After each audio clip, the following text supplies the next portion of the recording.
Hello guys and gals of YouTube. So, still working on two strokes again. About to have enough of it. But the next one is a leaf blower instead of a weed eater or pole saw. And it's not really doing with the muffler, fuel lines, anything like that. This one's a pull rope. Guy was pulling on his pull rope trying to crank the leaf blower. Pull rope broke, so I just got to go in, put a new pull rope and pull handle in it.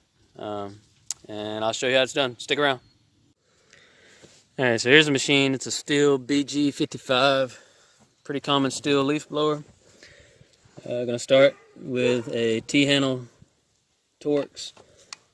Take out these Torx screws, hold the orange plate on.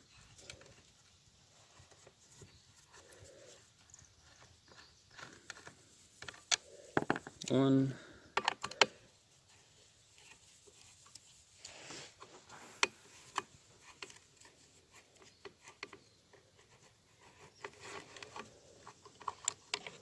Two.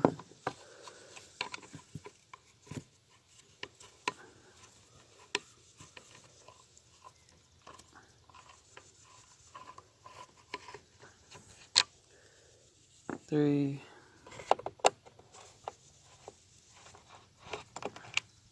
Four.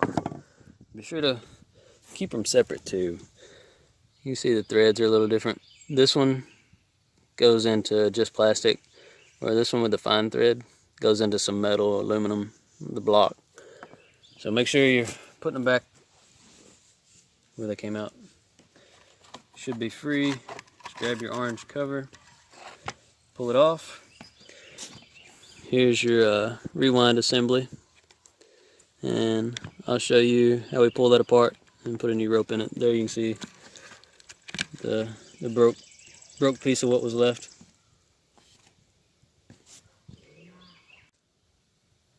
So after you get the orange cover off, pull your rope to unwind it and inspect everything. Make sure you still have your pawl, they call it, this little plastic piece that throws out. Then this little elbow metal piece looking thing, and a little washer that's, if I can show you, washer that sits on. Make sure that your white plastic piece here is not broke or cracked or anything. And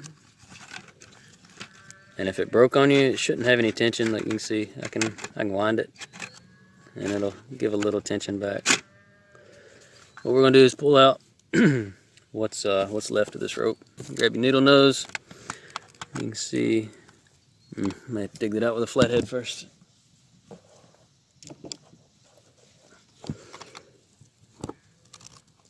There's the other end of the rope right here.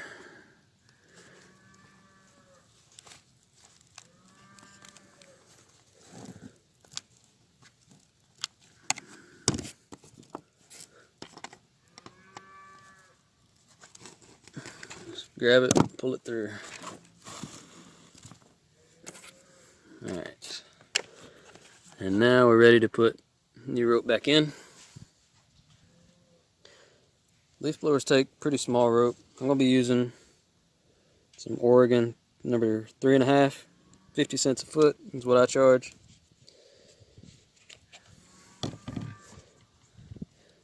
It's not very big. You need to take a lighter and melt the end of this to keep it from fraying. You can see it's kind of ragged right now where we cut it at the shop. I'm going to melt that and then run my fingers across it, like put a glove on because it can be hot if you're not used to it, and just kind of pull it so it makes it skinny, pointy, so you can run it through the recoil there. I'll go grab a lighter and show you. Okay, so there's the end. I burn it, made it pointy. The easiest way to do it, take your rope that you just burnt, run it through the outside here, so it'll come on the inside, and then run it. There's a slot, you can't really see it, it's hard to show. Slot that runs through here, and then if you run your pour up through there, you can start to see the end of it right here. Just grab it with some needle nose and pull it on through, And then all you gotta do is tie it in a knot. And I'm running out of daylight, so I'm trying to hurry. Tie it in a knot, pull it tight, and pull your rope. And tuck all your extra crap down in that little hole. And pull on it, so make sure it ain't gonna slip. And now we can wind it up. So, I'm gonna go ahead and cut off how much rope I need, and then I'll show you how to wind it. Okay, do the same thing on the other end. Cut off how much you need, burn the end of it, make it pointy, run it through your handle, tie a knot in it, pull it tight so you know it's not going to slip through. And you still haven't wound the spring, all your rope's still loose out here. Take your cover, pull your spring, pull your string, your rope in like this. You don't have to pull all of it, I mean I still got some out here. Just some, and hold this end of it so it's not going to slip out. And then look at your cover. Whichever way it's going to turn when you're pulling your pull rope to crank it, that's the way you need to turn it now. So this one, I can tell when I pull that pull rope, it's angled that way. So it's going to turn this thing this way. So I'm going to take the excess rope I have here and just keep turning the white thing the same direction it would turn when you're cranking it. And the spring will start to get really tight. And just keep a good hold on it. Make sure it's not going to slip out. Wind it a few times. Then pull your excess. Getting wound up. Come on. Pull your excess back out the hole towards the pull rope.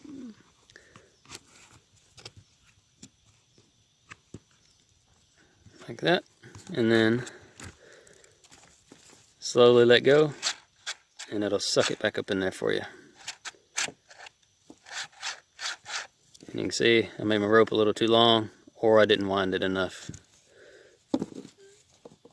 I could retie my, come on, get out of the way.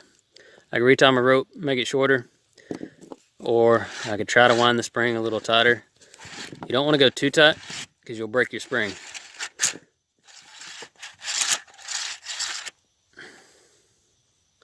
So I'm gonna try this and see if that's, you know, enough rope to crank it, and just hold it right here and see if you think it would crank on that kind of stroke.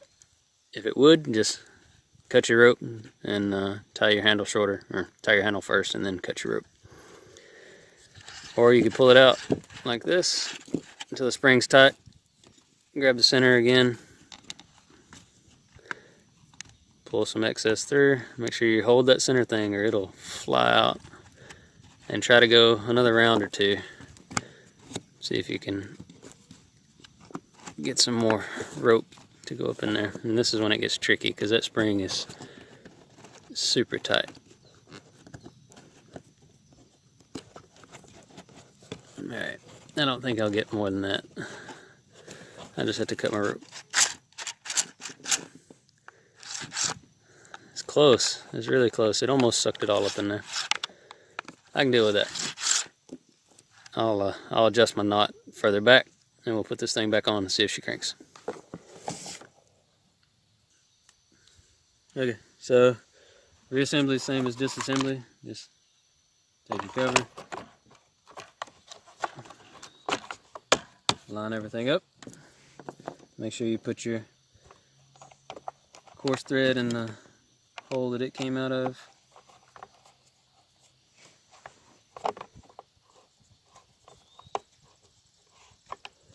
Before you tighten them all the way up, it's best to start them. Some of your holes may not line up if one of them's tight.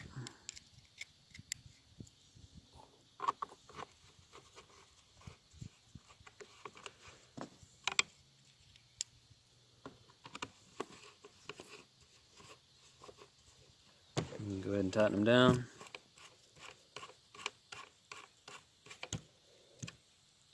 I'm really hoping this one doesn't need carburetor work. If it does, a good chance I'll just have to pull this cover back off again.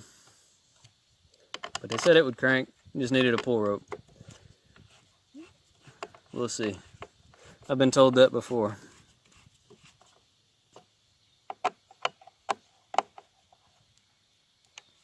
Let's try it.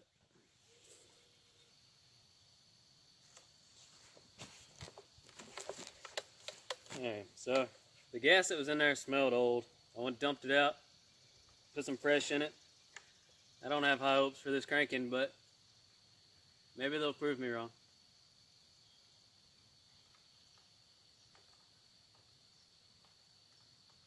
Pumping the primer bubble and it's not really priming. There's no fuel getting into the bubble.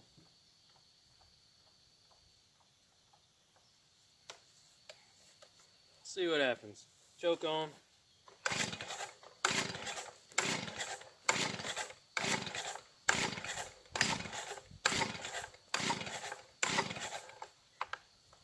That's what I figured.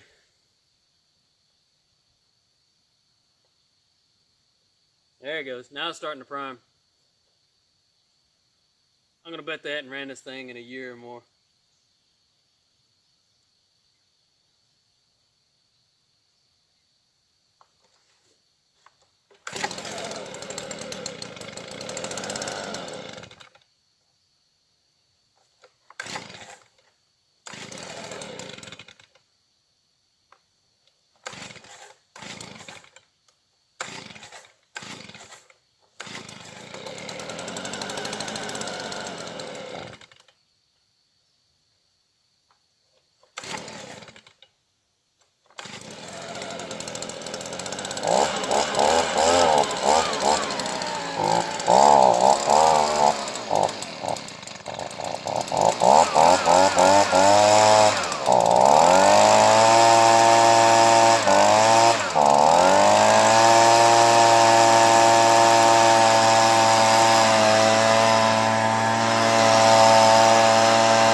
Okay, they got lucky.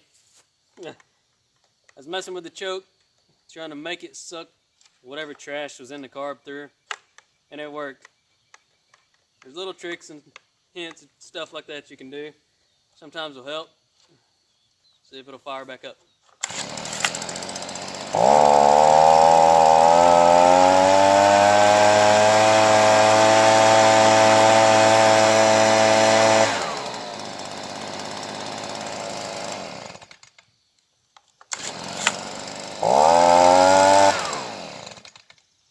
There you go. Stihl BG55. No telling how long it's been since it ran, but you're welcome. I got it going. Won't even charge you for a carb clean, but it needed one. So, thanks for watching, guys. That was pretty easy pull rope. Thank you, Stihl engineers, for making that easier on the mechanics. So most of them are not that easy to replace. Yeah, so hopefully that helped you figure it out if you've been wondering how to do that. You can take that idea and apply it to a lot of different things that need pull ropes. Maybe I'll show you on a weed eater next time. Some of those can be a little tricky, especially if the pull rope is in front of the motor and you have to pull the entire motor off. Those suck, but they're doable. Yeah, thanks for watching, guys. If you learned something, if you liked it, thumbs up, subscribe, leave a comment below. Tell everybody, tell your friends, tell your family. Start watching my channel. Come by the shop, see me, buy something from me, and appreciate it, guys. I'll see you next time.